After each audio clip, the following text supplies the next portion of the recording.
A poor student worked overtime, never knowing her boss was funding her college secretly. The words echoed in Ellie Morgan's mind as she stared at her reflection in the bathroom mirror of Barton's diner, her tired eyes betraying the weight of her double shift. At 22, her face already carried the premature lines of someone who had witnessed life's harsher realities.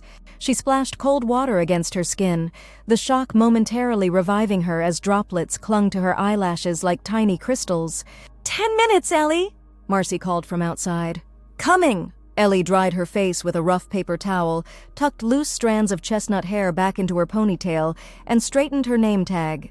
Her fingers, red and chapped from hours of washing dishes, trembled slightly as she smoothed her uniform. The diner was nearly empty when she emerged, save for an elderly couple in the corner booth and Mr. Barton himself, hunched over paperwork at the counter.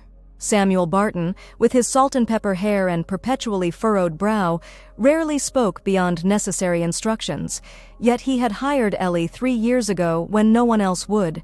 An 18-year-old foster system graduate with no experience and a desperate need for flexible hours around her community college schedule. Ellie grabbed her notepad and approached the elderly couple with a smile that didn't reach her eyes, but was genuine nonetheless. "Can I get you folks anything else tonight?" As they declined and prepared to leave, Ellie noticed the envelope that had fallen from Mr. Barton's stack of papers.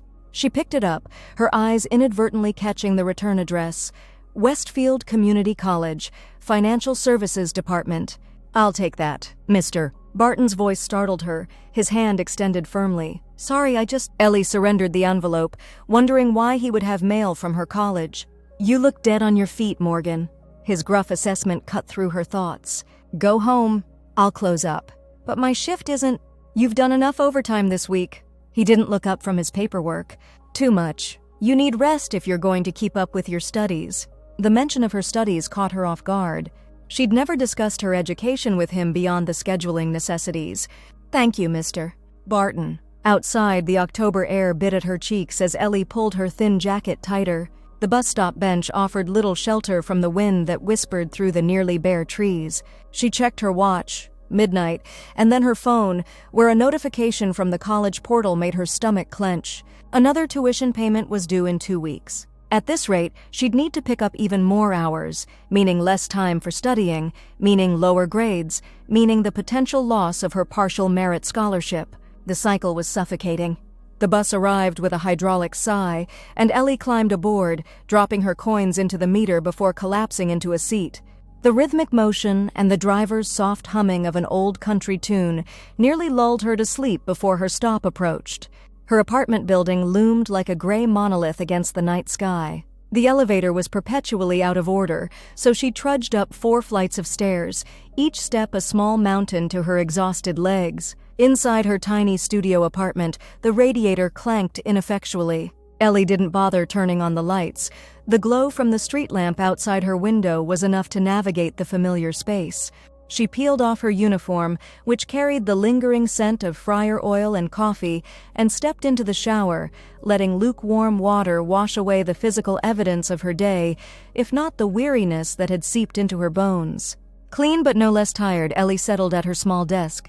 She opened her textbook to the assigned chapter for her business administration course, but the words swam before her eyes. Her phone buzzed with a reminder: scholarship application deadline, Friday. 3 days to complete the essay portions and gather the necessary documentation. 3 days while working double shifts and preparing for midterms. Tears of frustration welled in her eyes, but she blinked them away. Crying wouldn't pay the bills or complete her degree. She forced herself to focus on the pages before her, scribbling notes until the words became illegible as sleep finally claimed her, her head cradled uncomfortably on her textbook. Morning arrived too soon, sunlight streaming through the window she'd forgotten to cover. Ellie awoke with a start, her neck stiff, and a page from her textbook momentarily stuck to her cheek. She peeled it away, wincing at the indentations left on her skin, and checked the time, 6:17 a.m., just enough time to prepare for her 8 a.m. class. As she gathered her materials, she noticed a small tear in her backpack, another expense she couldn't afford right now. Sighing, she reinforced it with duct tape, a temporary solution that had become emblematic of her life.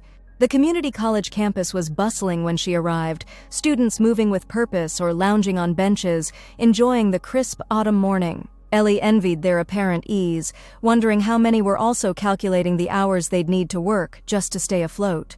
She slipped into her seat in the financial management lecture hall just as Professor Winters began her presentation. The irony wasn't lost on Ellie, learning about optimal financial strategies while her own finances verged on collapse. For your midterm project, Professor Winters announced near the end of class, you'll develop a comprehensive 5-year financial plan for a hypothetical business. This will constitute 30% of your final grade. Ellie's stomach dropped. Group projects meant coordinating schedules, a nearly impossible task with her work hours. As students began forming groups around her, she remained seated, scrolling through her calendar app to find any flexibility in her schedule. No partner, miss. Morgan? Professor Winters approached her desk. I'm trying to figure out how to make it work with my job, Ellie admitted. The professor's expression softened. You're one of my most dedicated students, Ellie. I'd hate to see your work arrangements interfere with your potential. Have you considered applying for additional financial aid? The Henderson Business Scholarship applications are still open. I've applied for every scholarship I qualify for, Ellie said, trying to keep the desperation from her voice. I'm waiting to hear back. Professor Winters nodded thoughtfully. I understand. For this project, I can allow you to work independently if necessary. Just, she hesitated, don't let pride prevent you from seeking help when you need it. The words lingered with Ellie as she hurried across campus to her next class, then to the library to complete an assignment before her shift. The autumn leaves crunched beneath her feet, their vibrant colors a stark contrast to the gray cloud of anxiety that followed her. When she arrived at Barton's diner for her afternoon shift, she was surprised to find Mr. Barton himself working the grill, his sleeves rolled up to reveal forearms corded with muscle that belied his 60 years. Marcy called in sick, he explained without looking up from the sizzling patties. You'll be handling tables 1 through 6. Johnson's got the rest. Ellie nodded, tying her apron with practiced efficiency. The diner filled quickly with the late lunch crowd, students seeking comfort food after morning classes, business people on abbreviated breaks, and regulars who came as much for the familiar atmosphere as for the food. As she delivered plates and refilled coffee cups, Ellie noticed Mr. Barton watching her. Not in a way that made her uncomfortable, but with an evaluative gaze that suggested he was taking mental notes. When the rush subsided, he approached her. You're good with the customers, he said, his tone matter-of-fact. They respond to you. The unexpected compliment caught her off guard. Thank you, Mr. Barton. He nodded once, then added, There's a business advisory committee meeting at the college next month. They're looking for local business representatives. I'm considering attending. He paused, studying her reaction. Your business program, is it worthwhile? It's excellent, Ellie said, surprised by his interest. Professor Winters especially. She has real-world experience and makes the concepts practical. Something shifted in his expression, a flicker of approval or perhaps satisfaction. Good to know. He turned back toward the kitchen, then added, Your register balances are always perfect. Not everyone has that attention to detail. The comment warmed her unexpectedly. In 3 years, it was perhaps the closest thing to praise she'd received from her taciturn boss. The rest of the shift passed in a blur of activity, and when the dinner rush finally subsided, Ellie's feet ached and her lower back throbbed from hours of standing. She was wiping down tables when Mr. Barton emerged from his office, jacket on and keys in hand. Lock up tonight, he said, placing the key ring on the counter. It wasn't a request, but a statement of trust. I'll be in late tomorrow. Family matter. Before she could respond, he was gone, the bell above the door jingling in his wake. Ellie stared at the keys, a strange warmth spreading through her chest. In all her time working at the diner, she'd never been entrusted with closing alone. The responsibility lifted her spirits as she completed her closing duties with meticulous care. When she finally locked the door at 11:30 p.m., she felt a peculiar sense of accomplishment despite her exhaustion. That night, she managed to complete her scholarship application, the words flowing more easily than expected as she described her journey and aspirations. Perhaps it was Mr. Barton's unexpected confidence in her that had bolstered her own belief in her capabilities. The next morning, Ellie awoke to an email notification that made her heart race. Westfield Community College Financial Services, Scholarship Status Update. With trembling fingers, she opened the message, expecting another rejection. Instead, the words on the screen momentarily stopped her breath. "Congratulations! We are pleased to inform you that you have been awarded the Henderson Business Scholarship for the current academic year." Ellie read the email 3 times, certain there must be a mistake. The Henderson Scholarship was highly competitive and would cover nearly half of her remaining tuition. This couldn't be right. She hadn't even completed her application until last night. It couldn't possibly have been reviewed so quickly. She scrolled down, searching for clarification, and found a note. This scholarship was awarded based on academic merit, financial need, and the recommendation of the business department faculty. Professor Winters must have put in a good word for her. Tears of relief sprang to her eyes as she calculated what this meant. Fewer hours at the diner, more time for studying, one step closer to her degree. When she arrived for her evening shift, the diner was unusually quiet. Mr. Barton was in his office, the door ajar, his voice carrying as he spoke on the phone. "Yes, I understand the requirements. No, anonymity is important to me. The funds should be transferred directly to her account without any indication of the source." Ellie froze, certain she wasn't meant to overhear this conversation.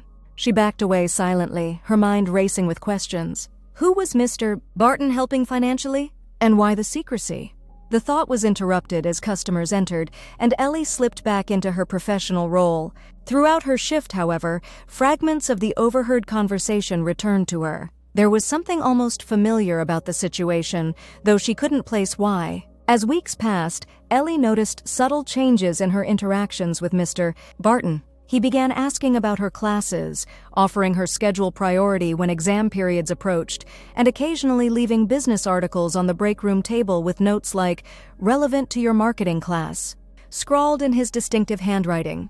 The Henderson Scholarship had eased her financial burden significantly, allowing her to reduce her hours slightly.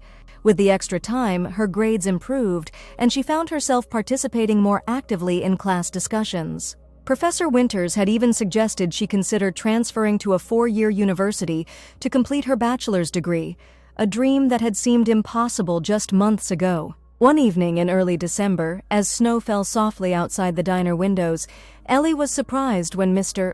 Barton placed a steaming mug of hot chocolate beside her as she completed inventory forms. "You've been at it for hours," he said gruffly. "Take a break." She accepted the mug gratefully, the warmth seeping into her cold fingers. "Thank you, Mr. Barton." He lingered, seemingly on the verge of saying something more, then simply nodded and returned to the grill. The gesture, small as it was, added to the growing puzzle of her boss's behavior. The gruff, distant man who had hired her was slowly being replaced by someone who, while still not exactly warm, showed unmistakable signs of caring. The mystery deepened when Ellie received another email from the Financial Services Office. An additional scholarship had been awarded to her account, this one covering her textbooks for the spring semester. Again, the donor remained anonymous. That same day, Mr. Barton asked if she would be interested in learning some of the management aspects of running the diner. "You've got potential," he said, avoiding eye contact as if uncomfortable with the acknowledgement. "Might as well put your business education to practical use while you're here." The opportunity excited her, not just for the resume enhancement, but for the vote of confidence it represented. Over the following weeks, he taught her about inventory management, staff scheduling, and vendor negotiations. His teaching style was abrupt and no-nonsense, but Ellie absorbed everything eagerly, applying theoretical concepts from her classes to the real-world scenarios of the diner. As Christmas approached, the diner was decorated with modest strings of colored lights and paper snowflakes that Marcy had insisted on cutting out during slow periods. Ellie had volunteered to work through most of the holiday season. She had no family to celebrate with anyway, and the extra hours would help build her meager savings. On Christmas Eve, the diner closed early. As Ellie prepared to leave, Mr. Barton handed her an envelope. "Your holiday bonus?" he said. "You've earned it." Ellie opened it to find an amount that far exceeded any bonus she could have anticipated. "Mr. Barton, this is too much." "It's not charity," he interrupted sharply. "It's compensation for your management training. You're doing 2 jobs now." His tone left no room for argument, but as he turned away, Ellie caught a glimpse of something in his expression, a softness quickly concealed. "Thank you," she said quietly. "Merry Christmas, Mr. Barton." He paused at the office door. "Merry Christmas, Ellie." It was the first time he had used her first name. The new year brought fresh challenges as Ellie balanced her increased responsibilities at the diner with her most demanding semester yet. She was now in her final year at the community college, with decisions about her future looming. The possibility of transferring to a 4-year university had evolved from a distant dream to a tangible goal, thanks to her improved academic standing and the mysterious scholarships that continued to appear in her account. One evening in February, as a winter storm raged outside, the diner was nearly empty. Mr. Barton emerged from his office with a stack of mail, sorting through it at the counter while Ellie restocked supplies. "How's that university application coming along?" he asked without looking up. Ellie nearly dropped the sugar container she was filling. "How did you know I was applying?" He glanced up briefly. "You mentioned it to Marcy. These walls aren't soundproof." "Oh," she hesitated, then admitted, "I'm almost finished with it, but I'm still not sure if it's the right move." "The cost alone." "Education is an investment," he said firmly. "Don't let fear make your decisions." She studied him curiously. "Did you go to college, Mr. Barton?" The question hung in the air for a moment before he answered. "Started. Never finished."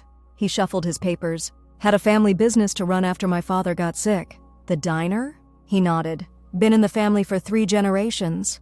He seemed about to say more when the door chimed and customers entered, brushing snow from their coats. Later that night, as Ellie was preparing to leave, she noticed Mr. Barton's office door ajar, light spilling into the darkened diner. She approached to let him know she was leaving and paused when she heard him speaking on the phone. "Yes, I want to increase the amount," he was saying. "She's applying to transfer to a 4-year program." "No, same arrangement as before. Anonymous donation." "Yes, I understand there are tax implications. Just handle it the way we discussed." Ellie backed away, her heart pounding. The pieces suddenly aligned in her mind. The mysterious scholarships, Mr. Barton's interest in her education, the envelope from the college financial services department she had seen months ago. Could it be possible? Was Mr. Barton her anonymous benefactor? The thought accompanied her home through the snowy streets, persistent despite her attempts to dismiss it as implausible. Why would he do such a thing? They barely knew each other beyond their professional relationship, and while he had become less abrupt over time, he had never shown any particular fondness for her that would explain such generosity. The next day was Saturday, and the diner bustled with weekend breakfast customers. Ellie moved through her responsibilities mechanically, her mind still processing the previous night's revelation. She watched Mr. Barton with new eyes, the way he kept the diner running efficiently, his gruff but fair treatment of staff, his unexpected moments of kindness disguised as practicality. When the rush subsided, he approached her with a newspaper folded to an article about small business management. "Thought you might find this interesting," he said, placing it beside her order pad. "Mr. Barton," she began, gathering her courage. "Can I ask you something?" He raised an eyebrow. "If it's about switching shifts again, talk to Marcy." "No, it's about—" She faltered, suddenly unsure how to proceed. "It's about the Henderson Scholarship." His expression remained carefully neutral. "What about it?" I wondered if you knew anything about who might have recommended me for it." It wasn't what she really wanted to ask, but it was as close as she dared come. He held her gaze for a long moment. "Scholarships go to those who deserve them, Ellie. You've earned your opportunities." Then, before she could press further, he added, "The delivery truck is late. Call them and find out why." The deflection was obvious, but Ellie complied, the conversation left hanging between them like an unfinished sentence. As spring approached, Ellie received the news she had been both hoping for and dreading: acceptance to Westfield State University's Business Administration program. The achievement was tempered by the reality of the costs involved, even with her scholarships. She would need to continue working significant hours while attending classes, a daunting prospect given the university's more demanding curriculum. She brought her acceptance letter to show Professor Winters, who had been her strongest advocate. "I'm so proud of you, Ellie," the professor said, genuine warmth in her voice. "You've worked incredibly hard for this." "I couldn't have done it without your recommendations," Ellie replied, "or without the scholarships."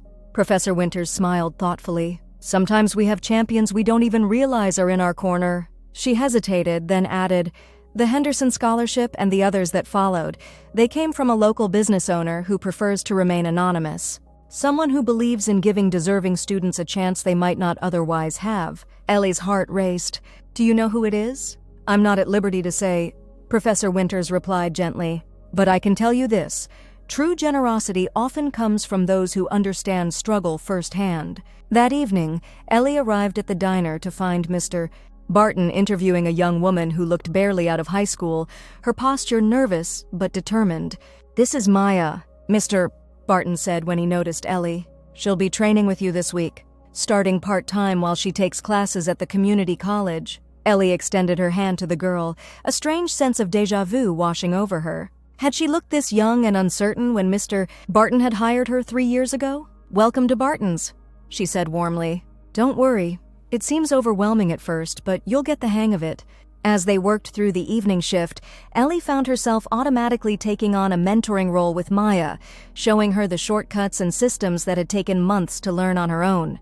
She caught Mr. Barton watching them several times, a peculiar expression on his face that she couldn't quite interpret. Near closing time, with Maya gone and only a few customers remaining, Ellie approached Mr. Barton as he tallied the day's receipts. "I got accepted to Westfield State," she said, placing her acceptance letter on the counter. "I start in the fall." He glanced at the letter, then at her face. "Congratulations. You've worked hard for it." "I'll need to adjust my hours here," she continued. "I was hoping we could discuss a schedule that would work around my classes." Mr. Barton was quiet for a moment, his pen tapping against the counter. "Actually, I've been meaning to talk to you about that. I've been considering creating an assistant manager position. Reduced hours, more responsibility, better pay. Might suit someone pursuing a business degree." Ellie stared at him, momentarily speechless. "Are you offering me the position? If you're interested?" His tone was casual, but his eyes held hers steadily. "You already know most of the operations, and you've proven yourself reliable." "I'm definitely interested," she said, trying to contain her excitement. "Thank you, Mr. Barton. This means a lot to me." He nodded once, returning to his paperwork. "We'll discuss the details next week." As Ellie turned to resume her closing duties, a sudden impulse made her pause. "Mr. Barton?" He looked up expectantly. "I know it was you," she said quietly. "The scholarships, the anonymous donations." The pen in his hand stilled. For a long moment he said nothing, his expression unreadable. Then, with a deliberate motion, he removed his reading glasses and set them aside. "I don't know what you're talking about," he said, but there was no conviction in his denial. "I overheard you on the phone," Ellie continued gently, "and I've put the pieces together over time. I need to know why." "Why me?" Mr. Barton sighed, suddenly looking older than his years. He gestured to the booth nearest his office. "Sit down, Ellie." She slid into the booth, heart pounding as he settled across from her, his calloused hands folded on the table between them. "I had a daughter," he began, his voice lower than usual. "Emily. She would have been about your age now." He paused, collecting himself. "She was smart, brilliant actually. Had dreams of business school, of taking over this place someday and expanding it. But we lost her in her senior year of high school. Car accident." Ellie's throat tightened. "I'm so sorry." He acknowledged her sympathy with a slight nod. "When you came in looking for work 3 years ago, something about you reminded me of her. Not your appearance, but your determination. The way you spoke about your goals despite your circumstances." He shifted uncomfortably, unused to such personal disclosure. "The scholarship money, it was Emily's college fund. It sat untouched for years. When I saw how hard you were working, pushing yourself to exhaustion between here and school, it seemed right." Tears welled in Ellie's eyes. "I don't know what to say." "Don't say anything," he replied gruffly. "It wasn't charity. It was an investment in someone who deserved a chance. Emily would have approved." "Thank you," Ellie whispered. "Not just for the financial help, but for believing in me when I barely believed in myself." Mr. Barton cleared his throat, visibly uncomfortable with the emotional turn of the conversation. "Yes, well, what's done is done. The question now is what you'll do with the opportunity."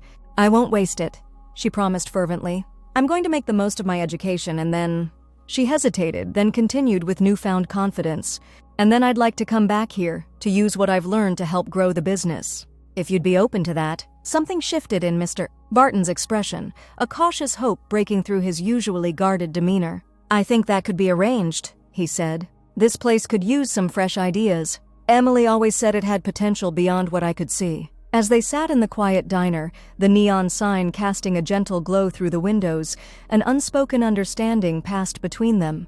They were not quite family, not merely employer and employee, but something unique. Two souls connected by loss, determination, and now a shared vision for the future. Outside, spring rain began to fall, washing away the last traces of winter and nourishing the soil for new growth. Inside, Ellie Morgan and Samuel Barton began tentatively planning for a future neither had imagined possible just 3 years earlier, when a poor student had walked through the door, desperately seeking overtime hours. Neither could have known then how profoundly their lives would intertwine, or how an act of anonymous generosity would transform not only the recipient, but also the giver. From shared grief and struggle had emerged possibility and purpose, a reminder that sometimes the most meaningful connections are forged in the most unexpected places, and that kindness, even when offered in secret, has the power to illuminate the darkest paths.